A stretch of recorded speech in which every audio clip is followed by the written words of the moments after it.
మీరు ఎలాంటి బిజినెస్ చేస్తున్నా ఏఐ టూల్స్ ద్వారా మీ బిజినెస్ ని డబుల్ చేసుకోవచ్చు. జస్ట్ 49 రూపీస్కే ఏఐ టూల్. నమస్తే రస్తా గారు. నమస్తే ఉష. 13 నుంచి 19 టీన్స్ గురించి ఒక వీడియో మనం చేసాము. అందులో కొన్ని కామెంట్స్ నేను చదివాను. ఆ వయసులో వచ్చే ఫీలింగ్స్ ఏవైతే ఉంటూ ఉంటాయో వాటిని ఎలా కంట్రోల్ చేయాలి అంటే ఏ విధంగా డైవర్ట్ చేసుకోవాలని కొంతమంది కామెంట్సే పెట్టారు. సో దాని గురించి మనం ఏం మాట్లాడొచ్చు అసలు? యాక్చువల్గా ఇది రెండు రకాలుగా ఉంటుంది. బేసికల్గా from parents side will do again. అంటే పిల్లలకి ఖచ్చితంగా టీనేజ్ అంటే విపరీతమైన టాంట్రమ్స్ ఉంటాయి అండ్ ఫీలింగ్స్ ఉంటాయి, రకరకాల ఫీలింగ్స్ అనగానే it's not a sexual feelings, I'm not talking about. Too many emotions ఉంటాయి. సో ఆ ఎమోషన్స్ని ఎట్లా డైవర్ట్ అవుతూ ఉంటాయి, దానికి పేరెంట్స్ ఎట్లా హెల్ప్ చేయాలి అనేది it's a big thing which I wanted to do later. కానీ ఇప్పుడు మీరు అడిగిన క్వశ్చన్ ఏంటి అంటే, పిల్లలు స్వతహాగా వాళ్ళకి ఒక భయం ఉంటుంది.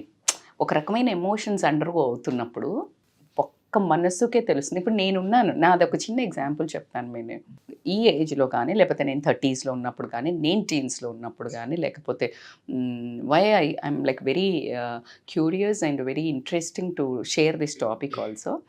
ఆ టైంలో ఏమవుతుందంటే లైక్ యూ హ్యావ్ లైక్ ఒక చిన్నగా ఏదో ఒక రకమైన ఫీలింగ్ వస్తుంది అనుకో. లైక్ బాధ అవుతుంది, ఒక ఫ్రెండ్ హర్ట్ చేసింది, చీట్ చేసిండ్రు, డిచ్ చేసిండ్రు, లేదు ఇంకేదైనా వేరే రాంగ్ ఫీలింగ్స్ వస్తున్నాయి బికాజ్ ఆఫ్ డిజిటల్. ఇప్పుడంతే డిజిటల్ కంటెంట్ ఉంది కాబట్టి నేను తీసుకున్నప్పుడు అంతే ఉండింది. కానీ అలా ఏమైనా ఒక రకంగా ఉన్నప్పుడు దట్ యూ విల్ ఫీల్ నేను బ్యాడా, నేను తప్ప, నాకేమో అయిపోతుంది, ఆ ఒక క్వశ్చనింగ్ ఉంటుంది కదా. దాంతో ఏమవుతుందంటే వీళ్ళు ఇంకా లో అయిపోవటం, కూరుకుపోతుంటారు ప్రాబ్లమ్స్ నుంచి. సో మనం ఈ వీడియో చాలా బాగా హెల్ప్ అవుతుందని నేను గెస్ చేస్తున్నాను.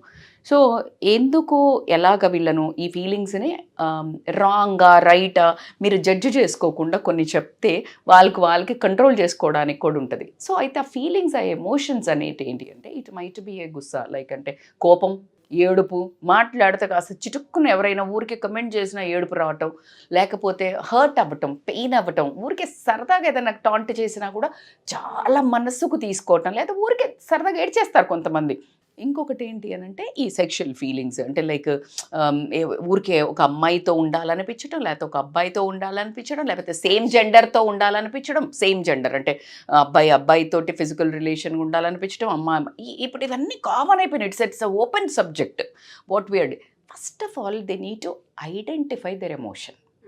అంటే ఎప్పుడైనా ఒక ప్రాబ్లము ఇది, ఇప్పుడు ఇది ఎడిషనా, సబ్స్ట్రాక్షనా, ఇది మల్టిప్లికేషన్ అని అర్థమైనప్పుడు కదా నువ్వు ఆ సొల్యూషన్ ఆ ఫార్ములా పెడతావు, అవునా కాదా? When I say something you should understand what is that feeling.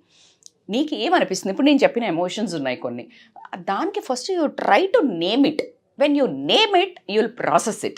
When you process it, you'll get the solution. So అది ఫస్ట్ అబ్జర్వ్ చేసుకోవడం అనేది, ఫీలింగ్స్ ఏ రకమైన ఫీలింగ్స్తో నువ్వు బాధపడుతున్నావు అనేది ఫస్ట్ ఐడెంటిఫై చేయండి.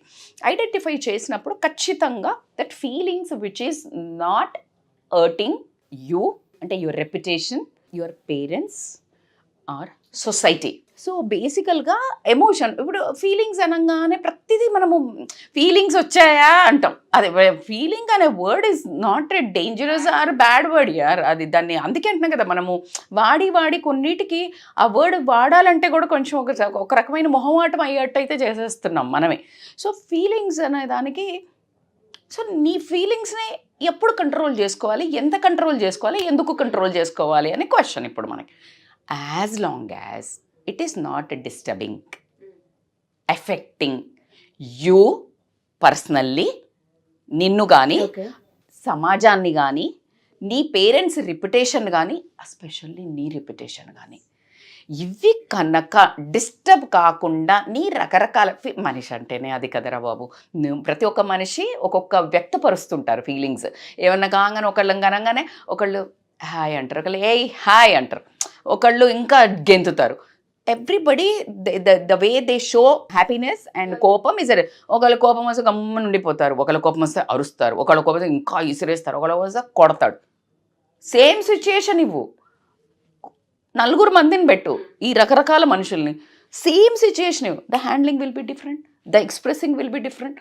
సో నీకు అర్థం కావాల్సింది నీ రెప్యుటేషన్ పాడవుతుందా. That's very important my dear teen girls or boys. ఒక్కసారి ఆ ఒక్క పారామీటర్లన్నీ నేసిండంటే వీడికి ఊరికే కోపం వస్తుందిరా, వీడు ఊరికే సోదిరా, ఈమె ముచ్చట ఊరికే బిచ్ చేస్తుందిరా, ఈమె ఊరికే ఏడుస్తుందిరా, అమ్మో ఏమైనా అనగానే ఈమె హర్ట్ అవుతుంది. So this is very dangerous. ఆ తర్వాత ఎప్పుడైతే ఆ లేబుల్ నీకు వచ్చిందో దాన్ని తీసేసుకోలేక నువ్వు ఇంకా దాంట్లకు కూరుకుపోయి నీ జీవితం అంతా తపస్సు చేసినా అది మారారు ఎన్కోళ్ళకి ఆ టైం ఉండదు. వాడు వేసి పడేసిండు ముద్ర. ఈ will promote you like anything in that way. He will take all the parameters. ఇక ఆ ప్రమోషనల్ స్కిల్స్ వాడు వాని జీవితాన్ని ప్రమోట్ చేసుకుంటే వాడు ఎక్కడో ఉంటాడు. ఎగ్జాక్ట్లీ. కానీ జనాలకి ఎంతసేపు ఈ పక్కన వాళ్ళ నెగటివిటీని ప్రమోట్ చేయడంలో ఉన్నంత ఉత్సుకత, ఎక్సైట్మెంట్, హ్యాపీనెస్, ఎంథ్యూజియాజం వాళ్ళ పర్సనల్ లైఫ్ని బాగు చేసుకోవటంలో ఉండదు. కైండ్లీ నేనేం చెప్తున్నా అంటే మనం అట్లాంటి దుర్మార్గుల దుష్టుల మధ్యలో కూడా ఉండటం జరుగుతుంది. మరి అందరు ఉంటారా మేడం? నో. కానీ అలాంటి వాళ్ళ మధ్యలో మనం ఉంటున్నాం కాబట్టి ఖచ్చితంగా we have a 100% requirement, need to control our emotions and feelings. So దాంట్లో వచ్చేసి ఎలాగా అని మీరు అంటే కనుక ఖచ్చితంగా ప్రతి ఒక్కళ్ళకి తెలుసు ఏది నెగిటివ్ ఎమోషన్, ఏది పాజిటివ్ ఎమోషన్ అనేది, అవునా? కానీ ఇక్కడ మనం మాట్లాడుకునేదంతా నెగిటివ్ ఫీలింగ్స్ కాబట్టి నెగిటివ్ ఫీలింగ్స్ వచ్చినప్పుడు you need to practice a meditation, mindfulness ఏంటంటే ఈరోజు నేను ఇలా బిహేవ్ చేశాక కొన్ని పరిణామాలు జరుగుతాయి. ఆ ఫ్రెండ్స్ మధ్యలో అదంతా రప్చర్ అయ్యి ఒక ఇష్యూ అయింది, ఇంట్లో కానీ బయట కానీ ఫ్రెండ్స్ మధ్యలో కానీ ఎక్కడో జరిగింది.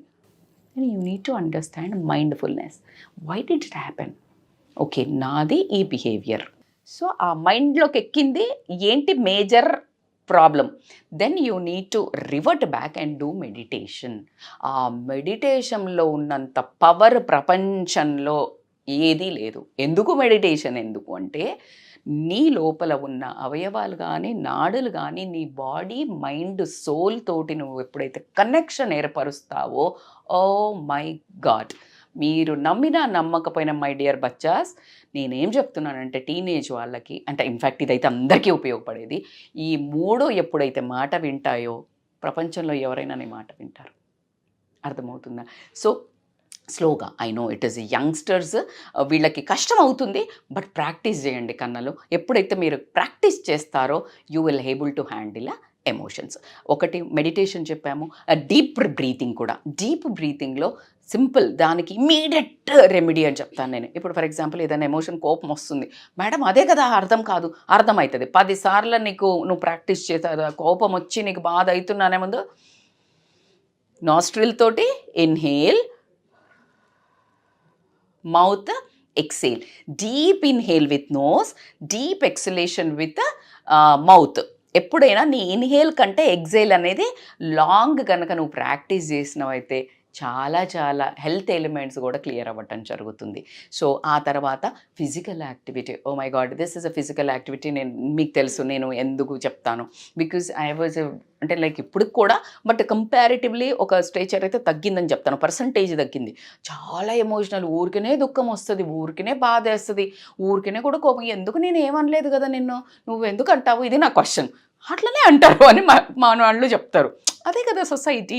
That's how they are, but you need to manage. That's how I managed. Because అందుకనే నేను ప్రాక్టికల్లీ కూడా చెప్తున్నాను. Meditation helps, deep breathing helps, physical activity damn helps. When you do running, cycling or swimming or gymming, anything damn, if you do 1 hour daily discipline your physical activity, I will return la istanu meeku emotional controls avutaya leda chudandi. ఇవన్నీ చేసిన తర్వాత then you start journaling your emotion, which is కొంచెం శృతి మించుతోంది, గతి తప్పుతోంది అన్నట్టు. మనకి problems ప్రతిసారి మన బిహేవియర్లో ఎవరు చెప్పినా చెప్పకపోయినా ఇంట్రోస్పెక్ట్ ఉంటుంది కదరా. ఈ వయసులో ఎస్పెషల్లీ జరిగేది అవే. టచ్ని ఎక్స్పెక్ట్ చేస్తూ ఉంటుంటారు, కొన్నిసార్లు ఎమోషన్ కంట్రోల్ అవ్వదు, వాళ్ళని వాళ్ళు సెల్ఫ్గా హర్ట్ చేసుకునే ప్రాసెస్ కూడా మనం చూస్తూ ఉంటాం. దాన్ని ఎలా అంటారు, ఎలా ఓవర్కమ్ చేయాలి? 2 తీసుకుంటాను. అబ్బాయిలేమో ఏంట్రా కోపం, ఏంట్రా కొట్టేస్తాడు వీడు కొడతాడు, వీడో గ్యాంగ్ ఉందా sir. For what? It is no use, because you are unable to control your emotions, feelings. And ఈ ఫిజికల్ ఫీలింగ్స్కి వస్తే కనుక మీరు అన్నట్టు ఒకసారి ఇట్లా మామూలుగా టచ్ చేశారనుకో, ఖచ్చితంగా ఇట్ హ్యాస్ దట్ పవర్. గర్ల్కి అబ్బాయికి అమ్మాయికి అనేది బేసికల్గా ఇప్పుడు దాన్ని చాలా బ్యాడ్గా చిత్రీకరిస్తున్నాం, కానీ ఒకప్పుడు అది ఒక ధర్మం. అంటే ఒక ఫిజికల్ వయసు వచ్చి పెళ్ళయిన తర్వాత ఫిజికల్గా వాళ్ళు మీట్ అవ్వటము ఎందుకు అంటే పిల్లలు పుట్టాలి. పిల్లలు పుడితే ఏమవుతుంది అని అంటే ఆ పిల్లలకి పితృరుణం తీర్చుకోవడానికి. పితృరుణం అంటే ఏంటి అని అంటే ఇప్పుడు నేను నా పేరెంట్స్కి when they become souls I will offer them some rituals. అంటే వాళ్ళు సాటిస్ఫై అయ్యి అది లీవ్ అవ్వాలి. ఇప్పుడు నేను మళ్ళీ ఇంకా నా పిల్లలకి నాకు చేయాలి కదా. సో అలా ఒక ధర్మంగా స్టార్ట్ అయిన వాస్తవం అది జనరల్గా ఆ వాస్తవం ఏంటంటే అలాగా. ఇప్పుడు మేము ఫిజికల్గా ఎంజాయ్ చేస్తాం కానీ పిల్లలు వద్దనే స్టేజ్కి వచ్చింది. అసలు ఫిజికల్ రిలేషన్ ఒక సృష్టిని సృష్టించడానికి పుట్టిన ఒక ధర్మబద్ధమైన కార్యం. చాలా అసలు 100% అది అంత ఓపెన్గా అది స్కల్ప్చర్స్ చేసింది not for your physical lustre pleasures.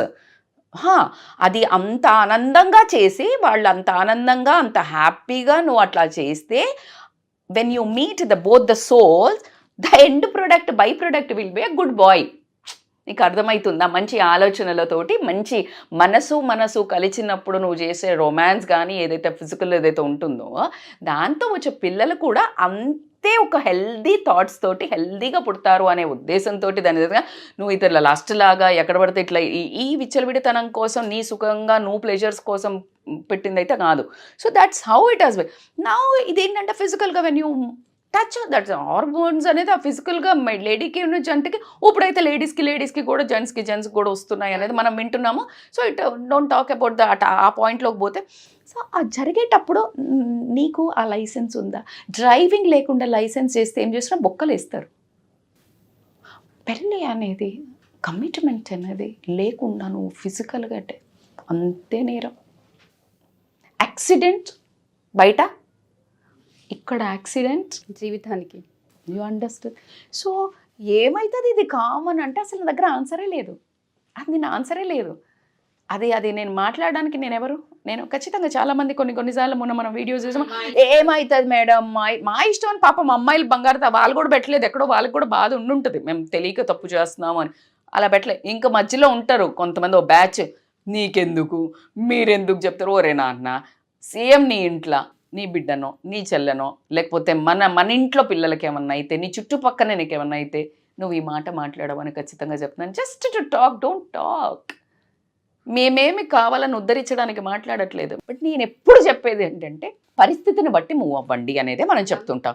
So now also we took this topic. ఎందుకంటే వీళ్ళకు తెలియక ఈ ఎమోషనల్ కంట్రోల్ లేకపోవడం వల్ల అందులోకి ఎంటర్ అయ్యే ప్రాబ్లం పడ్డాక రాలేక మనస్సును చంపుకోలేక ఆ పని చేశామని మన పశ్చాత్తాపంతో గిల్ట్ తోటి చిన్న ప్రాబ్లం అయితే లోపల కుచించుకుపోయి ఆ తర్వాత అనే ఉద్దేశంతో కంటిన్యూస్ మిస్టేక్స్ చేస్తూ రేపు ఇంకా పెద్ద ప్రాబ్లమ్స్ తెచ్చుకొని ఇది తల్లిదండ్రులకు తలవంపులు, తన సొంతంగా కూడా తలవంపులు, చుట్టుపక్కల ఫ్రెండ్స్ ద్వారా కూడా తలవంపులు రావటం అనేది జరిగింది. కాబట్టి handling emotions are very very important అనే పాయింట్ మీద మనం మాట్లాడడం జరుగుతుంది. So when it comes to the what we spoke about, journaling చేయండి. జర్నలింగ్ ఎందుకు అంటే నీకు అర్థమవుతుంది నువ్వే ఏం ఎమోషన్ అసలు నీకు కంట్రోల్ అవుతలేదు, ఎందుకు ఇట్లా అయితే, oh my God this helps. అందుకే పెద్ద ఫిలాసఫర్స్ పాతకాలం నుంచి డైరీ రాయడం అనేది ఇట్స్ వెరీ వెరీ ఇంపార్టెంట్. ఇప్పుడు భయపడుతున్నారు ఎవరు పట్టుకుంటాడా, ఎక్కడ దొరికిపోతామా అని, కానీ but journaling is a very very important. So right your emotions. ఆ తర్వాత చింపుకోండి కావాలంటే, కానీ పేపర్ మీద యు రైట్. అండ్ దెన్ దాని తర్వాత ఏంటి అంటారా, ఇవన్నీ కంట్రోల్ అవుతున్నాయి, రాసినావు, నీకు ఒక క్లారిటీ ఉంది, దెన్ టాక్ టు సమ్వన్. ఈ సమ్వన్లో it is a little messy thing అని చెప్తాను. ఏంటంటే ఫ్రెండ్స్ అని యాక్చువల్గా చెప్పాలి, కానీ చెప్పలేని పరిస్థితులు ఇవ్వాలి రేపు. ఎందుకు అంటే చిన్న ఎమోషన్స్ అయితే చెప్పుకోండి, లైక్ నాకు కోపం కంట్రోల్ అయితే లేదురా, లేకపోతే ఇట్లాంటివి. కానీ కొన్ని డీప్ సీక్రెట్స్, డీప్ని మరీ పర్సనల్ ఏమైనా ఉంటే కనుక you try to share with a family or your counsellors, not to anybody, because they can exploit you having this kind of emotion. నేను దీని ద్వారా బాధపడుతున్నాను, నాకు ప్రాబ్లం ఉంది అని చెప్పినప్పుడు అటువైపు అన్నప్పుడు చాలా హుషారోళ్ళు అయితే కనుక నిన్ను ఎక్స్ప్లాయిట్ చేయడానికి అవసరం ఉంటుంది. కాబట్టి ఏ ఎమోషన్ని షేర్ చేసుకుంటే నాకు ఇష్యూ కాదు. ఇప్పుడు నాకు కోపం ఉందిరా, నేను ఇట్లా కొడుతున్నానే అని చెప్పిండు, వానికి ఏమైనా ప్రాబ్లం వస్తే వీడు ఎట్లా కొడతాడు కదా, రే రారా నాకు ఇట్లా కథం నిన్ను ఎక్స్ప్లాయిట్ చేస్తున్నట్టే కదా. That's what I'm trying to tell you. ఎవరితో చెప్తున్నాము అని కొంచెం తల్లిదండ్రులు పేరెంట్స్కి మెన్షన్ అయితే లేదు ప్రపంచంలో. First go to your parents, later if you're unable to talk to them, లేదు పేరెంట్స్ సాయంతో అన్న కౌన్సిలర్ దగ్గరికి వెళ్ళడం అయితే కంపల్సరీ పెట్టుకోండి. అట్లా కాకుండా హెల్దీ అవుట్లెట్స్ ఎంచుకోండి before coming to counsellor. Like music అనండి, పెయింటింగ్ తర్వాత మ్యూజిక్కి, తర్వాత ఇలాంటి వాటికి డ్రాయింగ్స్ పెయింటింగ్స్కి చాలా ఇమ్మెన్స్ పవర్ ఉంటుంది. మిమ్మల్ని అసలు ఎంత అంటే మీ ఎమోషన్స్ని అట్లా వరదలై పారిపోతుంది మీ టాలెంట్. సో ఖచ్చితంగా you try to choose music or painting or drawings ఇట్లా అంతా వెళ్ళండి. ఖచ్చితంగా ఆర్ నర్సరీలోకి వెళ్ళటం, spend more time in greenery, this will help a lot. Healthy outlets కాకుండా దాని తర్వాత సెట్ గోల్స్. ఇంకా బెటర్ ఏంటంటే అన్నిటికంటే బెస్ట్ ఏంటంటే వీటిల నుంచి బయట పెట్టుకోవాలంటే బ్రహ్మాండమైన గోల్ పెట్టుకోవాలి. Success is the best thing. నువ్వు ఎప్పుడైతే గోల్ పెట్టుకుంటావు, సో గోల్ అయితే ఉంది మేడం, నాకు ఇంజనీరింగ్ చేస్తున్నాను, ఆల్రెడీ మెడిసిన్ చేస్తున్నాను, బట్ ఈ మధ్యలో then put set small goals. Like ఈ టెస్ట్లో నేను టాప్ చేస్తా, లేదు నేను ఈ 3 months లోపల ఇంకొక కోర్స్ ఎక్స్ట్రా నేర్చుకుంటా, లేకపోతే ఇప్పుడు మనం అనుకున్నట్టు మ్యూజిక్ నేర్చుకుంటా, హాబీని ఎక్స్ప్లోర్ చేస్తా. ఇట్లా you put a set goals. అట్లా కాకుండా ఇంకొకటి ఏంటంటే limit your screen time, which is very very important. Limit screen time is the major అని చెప్తాను నేను. ఎందుకంటే మన ఎమోషన్స్ని ఎగ్రివేట్ అంటే అగ్గిలో ఆజ్యం పోసినట్టు చేసేవి ఏంటి అంటే కనుక స్క్రీన్ టైము. ఇప్పుడు నీకు ఏ ఫీలింగ్స్ అన్నా కానివ్వండి, కోపందన్నా కానివ్వండి, లేకపోతే ఇట్లా లస్ట్, లేకపోతే ప్లెజరు, లేకపోతే ఇంకేదన్నా ఊరికే ఇంకా నీకు ఊరికి ఇవన్నీ కొనాలని ఇవన్నీ బాగా కనిపిస్తూ ఉంటాయి కదా, నీకు ఇంకా ఇంకా ఇంకా ఇంకా పెరిగిపోతుంది. కాబట్టి you limit your screen time. I know which is very hard, but అదే కదా మన ఛాలెంజే అది కదా. ఇక్కడ నెక్స్ట్ వచ్చేసి యూ నీడ్ టు అండర్స్టాండ్, అన్నిటికంటే ఇంకా నీకు సటిల్గా నీకు తెలియకుండా నువ్వు హీల్ అయ్యేది మాత్రం ఇంపార్టెంట్ టిప్, ప్రాపర్గా నిద్రపోండి. 7 నుంచి 8 గంటలు గనక నిద్రపోయినట్టయితే healthy food 5 days a week ఇంట్లో ఫుడ్. నేను ఏ వీడియోలో కానీ చెప్తానే ఉంటాను, 5 days a week ఇంట్లో ఫుడ్, బయట జంక్ మానేస్తే నీకు తెలియకుండా ఈ ఎమోషన్స్ ట్యూన్ అయిపోతాయి. సో ఇది చాలా ఇంపార్టెంట్ అని చెప్తాను. దాని తర్వాత ఛాలెంజ్ యువర్ నెగటివ్ థాట్స్. మస్తు నెగటివ్ థాట్స్, అరే మాకు కూడా వస్తాయి రా బాబు, లేకపోతే ఇది కొనుక్కుందామా, ఈరోజు ఇంత డబ్బు ఉంది కదా, దీన్ని వెళ్ళేది ఏదైనా ఊరికే ఇట్లా విచ్చలవిడిగా బట్టలో లేకపోతే దాన్ని ఇమీడియట్లీ వెళ్ళి ఛాలెంజ్ షట్ అట్లా కాదు, పాజిటివ్గా టర్న్ చేద్దాం, దీన్ని ఇట్లా టర్న్ చేద్దాం, పిల్లలకి యూజ్ అయ్యి నా యాంగిల్లో నేను చెప్తున్నాను. So you convert, you challenge your negative thoughts into a positive thought. అన్నిటికంటే ఎప్పుడు ఈ నెగటివ్ థాట్స్లో ఏమొస్తుంటుంది, నాకే ఎందుకు ఇట్లా అవుతుంది, నేనే ఎందుకు ఇట్లా ఉన్నా, నా బతికే ఇట్లు, ఇది వస్తుంది కదా. You practise a gratitude, you write what are the best moments, best things. ఖచ్చితంగా అసలు నువ్వు పుట్టావు, బ్రతికున్నావు, నువ్వు you're doing something is a good. సో అన్నిటికంటే లాస్ట్ ఇంపార్టెంట్ చెప్పాలంటే కొన్ని టెక్నిక్స్ ఆప్ట్ చేసుకోండి. మీరు అన్నట్టు ఇందాక ఒక్కొక్క పర్సన్కి ఒక్కొక్క టెక్నిక్ యూజ్ అవుతుంది. కొంతమందికి వాళ్ళు నేచర్లో జస్ట్ తిరిగినా హీల్ అవుతారు, కొంతమందికి చుట్టాల మధ్యలో రిలేషన్ మధ్యలో ఉంటే ప్రశాంతంగా ఉంటుంది, కొంతమందికి క్వైట్గా ఉండి ఏదైనా ఒక సిరీజో ఒకటేదో చూస్తే కూడా కంట్రోల్ అవుతుంది, కొంతమందికి జస్ట్ ఫుడ్ తింటే, ఇష్టమైన ఫుడ్ తింటే కంట్రోల్ అవుతుంది, మ్యూజిక్ వింటే కంట్రోల్ అవుతుంది. So you learn your body language, your mind psychologies, what is that, ఒక అంటే నేర్చుకోండి ఒక టెక్నిక్ని. ఇవన్నీ నేర్చుకోవాలి. నీకు నీ మనస్తత్వం ఏంటి అంటే you need to seek a counsellor support, you need to attend a counselling. ఒకసారి నాకు ఇట్లా అవుతుంది, నేను ఏమేం చేస్తే బయటపడతాను, మీకు 2-3 సిట్టింగ్స్లో వాళ్ళకు కూడా మీరు అర్థమవుతారు. And I personally request nowadays generation కానివ్వండి, 30s old కానివ్వండి, 40s old, 50, they need to have one counsellor to speak. ఎవరితో మాట్లాడలేని పరిస్థితి, మనస్సుని బయట పెట్టుకోలేని పరిస్థితి. కాబట్టి ఖచ్చితంగా ఇప్పుడు చెప్పే నేను నన్నిమున్నీస్ మన టీన్స్ దగ్గర నుంచి మొదలు పెడితే ఎవరికైనా ఈ ఫీలింగ్స్ కామన్. ఇప్పుడు మీరు అన్నట్టు నేను ఓన్లీ టీన్స్ కూడా చెప్తలేను, ఇది 30s కానివ్వండి, 40s కానివ్వండి, ఎవరికైనా ఫీలింగ్స్ కంట్రోల్ అవ్వకనే కొన్ని ప్రాబ్లమ్స్లోకి బయటపడుతున్నాం మనం. కాబట్టి they have to take a counsellor support. Don't go money కోసం వెనకకు పోకుండా మీ అందుబాటులో మీకు అనుకున్నంత రేంజ్లో అయినా దొరికితే you try to talk to people, then you will get a proper solutions. పెద్ద ప్రాబ్లమ్స్లో నుంచి పడకుండా అయితే కాపాడుకోవచ్చు. బాగా నచ్చింది ఏంటంటే ఎపిసోడ్ మొత్తంలో లేబుల్ అన్నారు. ఒకసారి లేబుల్ కనుక మనిషి మీద పడితే అది good or bad life long మొయ్యాల్సిందే, అది మనం కాకపోయినా. టీన్స్లో ఉన్నప్పుడు ఎమోషన్స్ కనుక కంట్రోల్ చేసుకోగలిగితే కొంతలో కొంత మెచ్యూరిటీ వచ్చిన తర్వాత లైఫ్ చాలా ప్రశాంతంగా ఉంటుంది. Exactly true. అయితే నేను ఇది పెళ్ళి అయిన కొత్త అమ్మాయిలకి ఎప్పుడు ఇదే వాడి చెప్తాను, ఒరే బాబు మీరు పెళ్ళి అవ్వగానే వెళ్తారు కదా అమ్మాయిలు, జస్ట్ 1 year మస్తు కష్టపడి ఫుల్ ఇట్లా పని చేయండి, ఇంకా వినండి, అన్నీ చేయండి. ఆ తర్వాత మీరు కొంచెం అలా తప్పుకున్నా కూడా ఆ పేరు అలా అంచెలుగా ఉండిపోతుంది అనేదైతే నేను ఎప్పుడు చెప్తాను. అంటే అలా అని అది టెక్నిక్ ఏం కాదు, మీకు అలవాటు అయిపోతుంది. అలా ఎప్పుడైతే బిహేవ్ చేస్తారో, మిమ్మల్ని అందరూ అడ్మైర్ చేస్తారో, then you will become that. When you start acting that, you will become that. So fake it till you make it అంటారు. So fake it till you make it as a good person. Thank you ma'am, thank you so much. నమస్తే.